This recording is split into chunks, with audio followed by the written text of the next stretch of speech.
Goeiedag aan almal, baie welkom by Stellenberg Bybelskool. En ons is met hierdie reeks besig met 'n aanlyn reeks oor die storie oor die ontstaan en die verstaan van die Bybel. Maar net voor ek by die tema kom, net iets bietjie oor ons praktiese reëlings. Die reeks is juis so vir julle ontwerp om dit in groepe te kan doen of jy kan dit ook net alleen doen. En daarvoor gaan julle gereeld hierdie stopknoppie sien, teken sien. En as julle dit sien, dan gaan ek vir julle 'n vraag vra om te bespreek of waaroor jy kan dink of 'n teks om te kan lees. Dan gaan nie handleiding wees nie, maar julle is baie welkom om notas te neem, maar onthou om altyd julle Bybels byderhand te kan hê. Want dit is waaroor dit gaan, dat ons wil groei in ons verstaan van die Bybel. Dan gaan ons die sessies probeer korter maak, so dit tussen 15 en 20 minute, om julle te kan help om dit juist in 'n klein groep te kan doen, of om dit ook in jou stilte tyd te kan doen. So ek het groot geword met die Bybel, en ek het geweet dis 'n belangrike boek, maar my belangstelling daarin het eintlik eers baie later begin groei. En as ek vandag daaraan dink, bly dit vir my 'n boek wat altyd vir my opnuut nuwe dinge oopsluit. So ek hoef nie vandag vir julle te oortuig dat die Bybel 'n belangrike boek is en dat ons dit gereeld behoort te kan lees nie. Ons is met daardie besef is ons groot gemaak. Maar tog in praktyk is die vraag hoe gereeld ons die Bybel vandag lees. Ek dink ons is geleer dat die Bybel belangrik is, maar wat ons nie geleer is nie, en dit is wat my begin interesseer het, is dat ons nie die storie agter die storie geleer is nie. En as jy die storie verstaan, dan kry die Bybel 'n nuwe stuk lewe en raak dit 'n baie interessante stuk getuienis. En dit is wat ons graag in hierdie tyd wil doen. Ons gaan kyk na die storie agter die storie wat net so groot getuienis dra as die storie. En ek hoop dat dit vir julle 'n paar goed gaan doen, dat dit die Bybel vir jou interessant gaan maak, nuut gaan maak, dat dit jou gaan help om jou kennis van die Bybel te verdiep, dat dit jou gaan help om die Bybel vaardiger te hanteer, ons sê altyd meer verantwoordelik te hanteer, en vierdens om ons te help om geestelik te kan groei, ons karakter te kan vorm, en dit ons gedrag kan help verander. Maar druk net eers die stopknoppie as julle hierdie vraag gaan bespreek. Ek wil hê julle moet mekaar praat of verduidelik, hoe sou jy die Bybel vir iemand wat dit nie ken nie verduidelik? En ek dink dit gaan 'n moeilike een wees, want ons het dit nog nie eintlik so gedoen nie. Ons aanvaar mense weet wat die Bybel is, maar hoe sou jy dit vir iemand verduidelik? Ek dink dat die eerste ding wat by my opkom, is dat ons sê die Bybel is God se woord. Met ander woorde, dis God wat praat. En die tweede ding wat ons sê, die Bybel is die waarheid.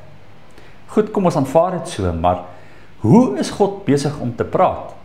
En hoe bring dit die waarheid na ons toe? Is die waarheid iets wat in 'n boek staan, of is die waarheid iets wat in tye ook vir ons nie kom oopbreek?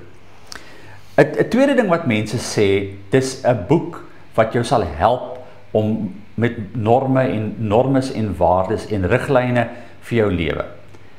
Dit gaan jou help om 'n goeie lewe te kan lewe.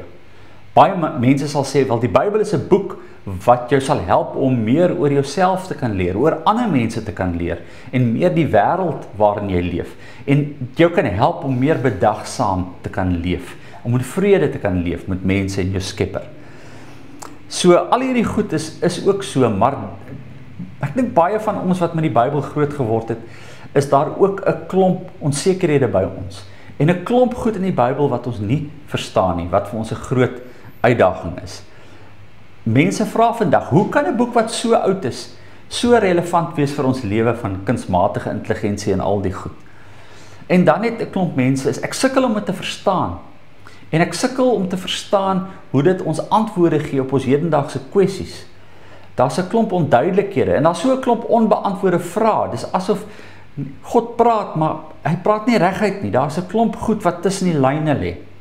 En dan die laaste ding wat 'n groot ding is die verskillende maniere waarop Christene die Bybel verstaan, wat 'n groot probleem is vir ons vandag. En gelei het, en tot vandag toe nog lei, tot groot konflik en spanning. Ek gaan lees weer in die week daarin, besef julle dat in die godsdienstige oorloë. Dis in die tyd in Europa toe die protestante en katholieke teen mekaar beklei het.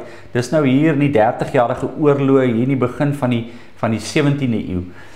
Dat daar tussen hulle bereken tussen 6 en 12 miljoen Christene gesterf het. Omdat Christene mekaar op grond van godsdienstige verskille oorlog gevoer het en doodgemaak het. Mense wat nie dieselfde God glo en dieselfde Bybel lees. En jy skud jou kop daaroor en dink, maar hoe kan dit wees?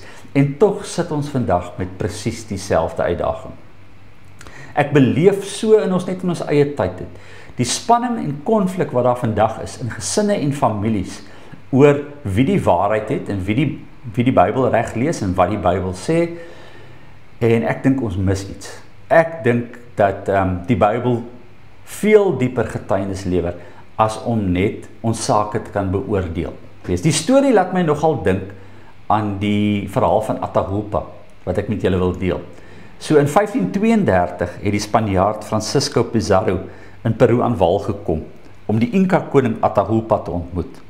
En die Inca koning is toe meegedeel dat die Spanjaarde die land gaan verower om sy mense deur wil of geweld het hulle gesê tot die Christelike geloof te bekeer, tot die waarheid te bekeer. Want dis die regte ding om te doen. En daarop het Atahualpa toe geantwoord, maar op wie se gesag doen julle dit? Op grond van wat? En daar word vertel dat Pizarro toe vir hom 'n Bybel gegee het en gesê, op grond hiervan, op grond van die woord van God, op grond van die waarheid. En hy het toe die boek geneem, Bybel geneem, hy het daardeur geblaai, hy het dit teen sy oor gedruk en mooi geluister en dit toe een kant gegooi en vir Pizarro gesê, dit praat nie met my nie. Daarop het die slag van Cajamarca gevolg, wat tussen 2 tot 7000 Incas om die lewe gebring is. Hulle was ongewapen gewees. So dit is 'n groot storie van hoe ons die Bybel gebruik en wat ons sê die Bybel sê en wat ons dink die Bybel sê en hoe God met die Bybel met ons besig is. Maar voor ons die kursus begin, net so enkele paar interessante goed oor die Bybel, net om ons gedagtes 'n bietjie oop te kan maak daaroor. Die eerste ding is die eerste gedrukte Bybel is maar eers in 1455 gedruk. Dis die Gutenberg Bybel. En daar was so 160 eksemplare daarvan gedruk. So die eerste Christene, of eintlik vir amper 1500 jaar, was Christene nie so geletterd gelees om te kan lees nie, en was die Bybel nie so gereedelik beskikbaar nie. So die eerste gelowiges was die Joodse gelowiges, maar die grootste gedeelte daarna, hiervan na Jesus se tyd, en na Paulus, was heidengelowiges, wat geen affiniteit eers met die Ou Testament gehad het nie. Hulle het nie 'n kulturele affiniteit daarmee gehad het nie. So dit was vir hulle moeilik, en die Bybel het toe nie ontstaan as 'n klomp geskrifte net nie. Dit was werklike gebeure wat gebeur het, wat opgeskryf is, en wat op stukkies geskryf is, en wat versamel is. En hier in die jaar 400 het hulle toe besluit, watter van hierdie geskrifte kom in 'n boek, en watter gaan ons nie in die boek insit nie. Iewers is dit gekanoniseer. Ek dink nie ons besef dat alle Christene nie vandag uit dieselfde Bybel uitlees nie. En dit kan baie verrassend vir jou wees. Die Protestante se Bybel het 66 boeke, die Katolieke se Bybel het 73 boeke, en die Ortodokse Bybel het 79 boeke. Nou kan jy vra, maar hoe werk dit? En wie besluit watter boeke is in of uit? En wat van daai boeke wat ons nie het nie, moet ons hulle nie weer terugbring nie? So, hoe werk dit? Dan, die Bybel is voortdurend besig om te verander, en hierdie is 'n baie verrassende ding vir mense om te kan hoor, want hulle dink net God se woord bly altyd presies dieselfde. Dit bly dieselfde, maar ons verstaan daarvan skuif. So net soos wat jou sagte ware gereeld opgedateer moet word, word jou Bybel ook opgedateer. En julle sal voor in julle Bybel sal julle sien wat 'n weergawe jy daarvan het. En daai weergawe, nuwe weergawe, beteken nie die oue is nie meer iets werd nie. Dit beteken maar net dat soos wat ons kennis groei van vertalings en ons verstaan van die Bybel, ons wel sekere opdaterings maak. En daar's so 'n klomp voorbeelde van in die Bybel waar dit gebeur het. Ons gaan daarby ook uitkom. Die Bybel praat met ons oor God wat ontmoetings het met mense. En daardie getuienis is vir baie lank oorvertel tussen gelowiges. En daardie oorvertel is op 'n stadium neergeskryf. En dit wat neergeskryf is op tye geredigeer in die konteks van omstandighede. En dit is op tye weer versamel. En so het ons Bybel tot stand gekom oor etlike duisende jaar, 2000 jaar het ons Bybel tot stand gekom. En dis saamgestel deur 'n klomp verskillende outeurs. En in die een boek, ons lees dit altyd as een boek, kry ons soveel verskillende tipes literatuur. So in die Bybel kry ons byvoorbeeld narratiewe tekste. Ons kry wetlike materiaal. Ons kry wysheidstekste. Ons kry poëtiese tekste, profetiese tekste. Ons kry die evangelies, Matteus, Markus, Lukas en Johannes. Ons kry die briewe van Paulus en ons kry apokaliptiese materiaal soos Openbaring en Daniël. So in ons Bybelskool, in hierdie reeks, aanlyn reeks, gaan ons dit in 2 gedeeltes doen. Die eerste gedeelte gaan ons 'n paar sessies spandeer aan die storie van die ontstaan van die Bybel. Weereens, die storie dra 'n wonderlike getuienis daarmee saam. En dan gaan ons in die laaste gedeelte van ons Bybelskoolreeks gaan ons baie spesifiek aandag gee aan die verskillende tipes literatuursoorte. Ons gaan elke stuk literatuur lees en 'n voorbeeld daaruit lees. En ek dink as jy die Bybel so beleef, sal jy agterkom, die Bybel is waarlik 'n rykheid, 'n diversiteit, 'n verskeidenheid van verskillende tipes literature, wat oor verskillende ervarings met ons praat, van verskillende kante met ons praat. So ons gaan in die tyd daarmee besig wees. En vir volgende week se sessie, of vir volgende sessie, moet julle vir my 2 tekste lees. Johannes 4 vers 1 tot 42 en Johannes 8 vers 1 tot 11. Dis die verhaal van Jesus en 2 vroue. En ek gaan probeer om deur hierdie 2 verhale iets te illustreer van wat ons in hierdie sessie gesê het. Wat dit beteken om God se woord te verstaan en hoe praat die waarheid met ons. Kom ons bid saam. Here, dankie dat ons so saam kan wees. Dankie dat, Here, u woord vir ons nie net 'n geskrewe woord is nie, maar dat u woord vir ons u teenwoordigheid is, wat by ons is en met ons praat, wat ons lei, wat ons vorm, wat ons lewe gee, wat ons korrigeer, wat ons laat fees vier.